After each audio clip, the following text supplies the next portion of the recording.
Well, hello, and welcome to another episode of Ladies Listen Up. Today, we're not going to talk about what is your relationship with your money, but we're going to talk about today being Motivation Monday, right?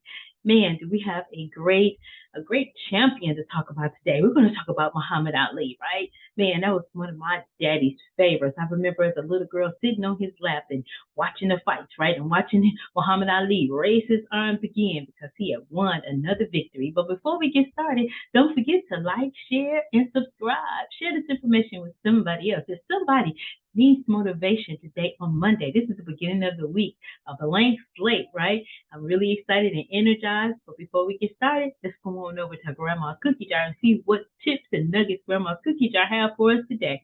Oh, let me grab a sip. A new tea that I'm trying, you all, and ooh, it gets you right here. Alrighty.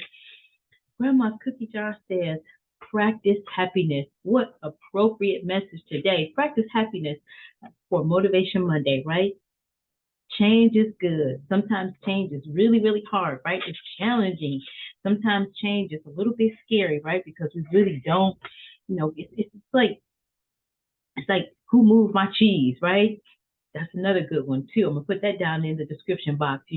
That's one of the books, right? Who Moved My Cheese? It's one of the, well, maybe we'll feature it on the book review cafe. That's where we'll leave it over there. But anyhow, it's so many things, in life that come at us and just fight to knock us down. Like, Muhammad Ali, he used to say, float like a butterfly, sting like a bee. He said the mat is no place for a champion. He always chanted and he always talked about, I am the greatest, right? And that's what we must do. I have to tell myself that over and over again constantly, put up little sticky notes all over the place to motivate and encourage myself because we get so many negative messages all day long, every day coming at us. And if we don't get in front of it and, do like Muhammad Ali, put our fists up and put our gloves on and get ready to fight. I think it was Eric Thomas that got up and he said, every day you get up, know that life is a dog fight, right? And I thought about that. That kind of really resonated with me. Life is a dog fight. Man, I mean, if I get up thinking any other way, then I'm going to be a little bit, led down or led astray, led in the wrong direction, right? One of the things that I think about constantly when I'm looking at reaching my goals and moving myself closer to my goals, I think about working harder than everybody else, right? Not comparing myself with anybody else, but we always have to be greater. We have to be stronger. We have to keep getting up. I talked about how I saw a entrepreneur. It was an entrepreneur or something that they were doing.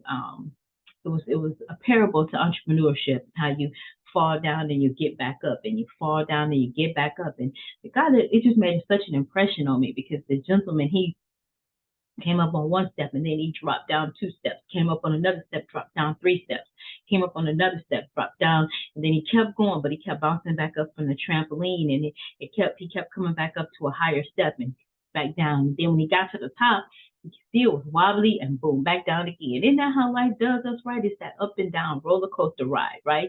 But it's like hold on, strap in, and keep moving forward, and you will get it. One of my cousins, Mr. Bitcoin Cecil is who we call him. Man, I tell you, he is the epitome of getting back up, right? They say I am. He is the epitome of something happening, getting back up, right? And staying in the fight and keep going and encouraging and talking to people and motivating people and helping other people, right? There's a lot of people. I had to start calling off names, but there's a lot of people that that I have in my inner circle that are such great motivators, right? And that's that energy flow. We want that energy around us, that positive energy around us. That's what helps keep me going, right? When I hear positive messages or hear people talking about positive outcomes. Every scar is a lesson, and I think sometimes we don't see it that way. But I'm telling you, every scar is has been a lesson for me, right? Anytime I hit a brick wall, shook it off and like, what did I do wrong? What do I need to do to improve so the next time I don't hit that same brick wall, right? And then also telling yourself, and it's not about being selfish or haughty or anything like that, but telling yourself, I am already enough. oftentimes we feel like, or we compare ourselves to other people and we don't feel like we're enough, but you are enough, right?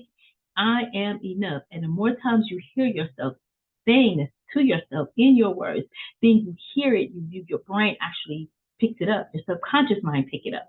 One of the things that I do at night that's helped me to, overcome insecurities, overcome, self doubt, those things that helped me to overcome that was listening to positive affirmations at night because we're reprogramming our brain. Think about how many times we've heard no as we were growing up, how many times we hear no as an adult, how many times in our professional life someone doesn't see it or doesn't see the benefit and they say no, right?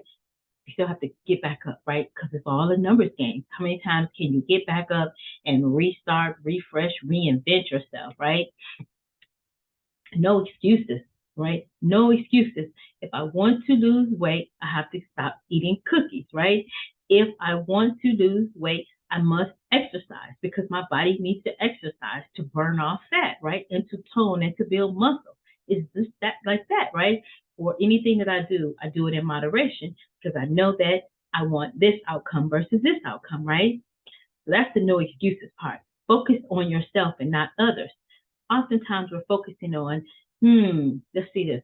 So we might be focusing on, I don't have enough money for this, or focusing on, I want this lifestyle, but I have this lifestyle, right? Instead of focusing on the solution, we focus on the problem or the challenge. So let's focus on the solution, right? And then writing it down, I tell you, that's why I have so many books around me because it helps keep me on the straight and narrow, if you will, right?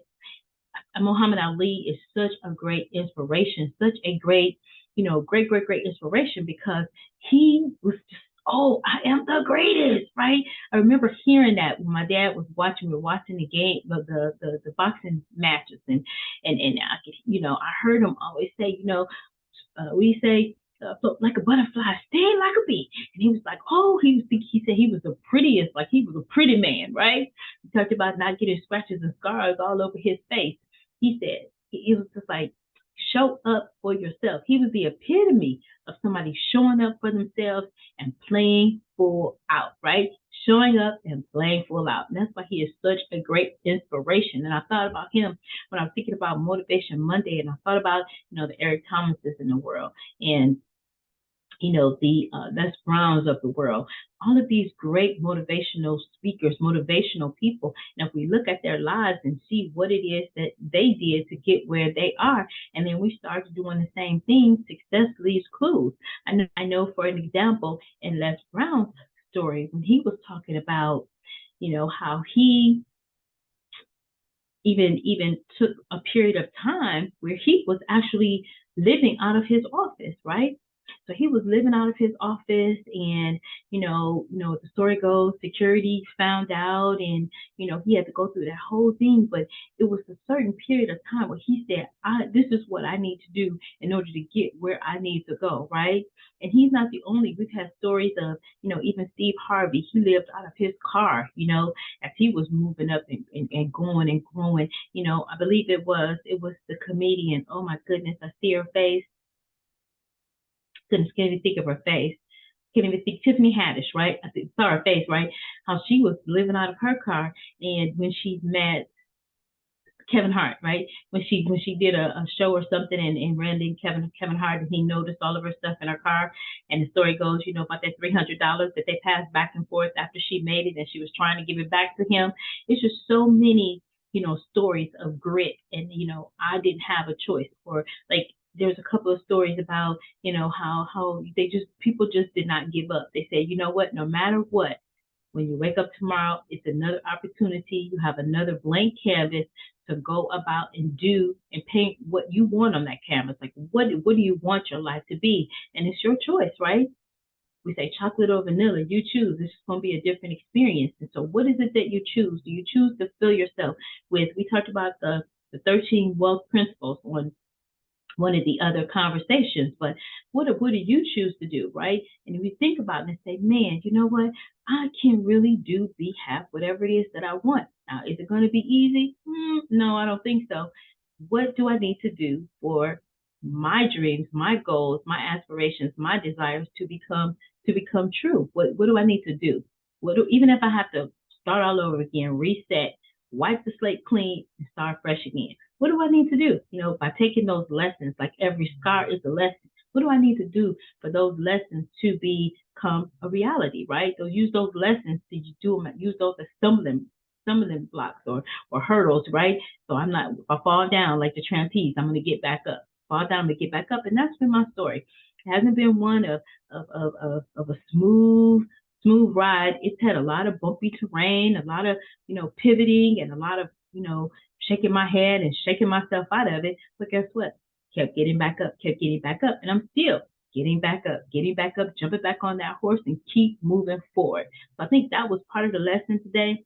Work harder than everybody else. That means come early, leave late, right? That means move forward. That means study your craft. That means all of these things help you to become. And that's the whole thing, becoming who you are intended, who your purpose to become, right? So I hope this was a great Motivation Monday conversation. I'm telling you, like I said, I go back to the book. Would have never got that done had I not kept getting back up. It's smoothie time. May have never been birthed had I not overcome some of the challenge that I was going through in my health. So you just had I not gone through the daddy-daughter dynamic, the second book there wouldn't have been a story to tell, right? So when we turn our adversities into victory, we actually become victorious. Alrighty, so don't forget to like, share, and subscribe. Share this information with somebody else. You never know who really needs to listen, learn, and leverage this information to help them become and even motivate you, because oftentimes, you got to shake yourself right out of it. Alrighty, y'all stay fearless. I'll see you next time. Bye for now.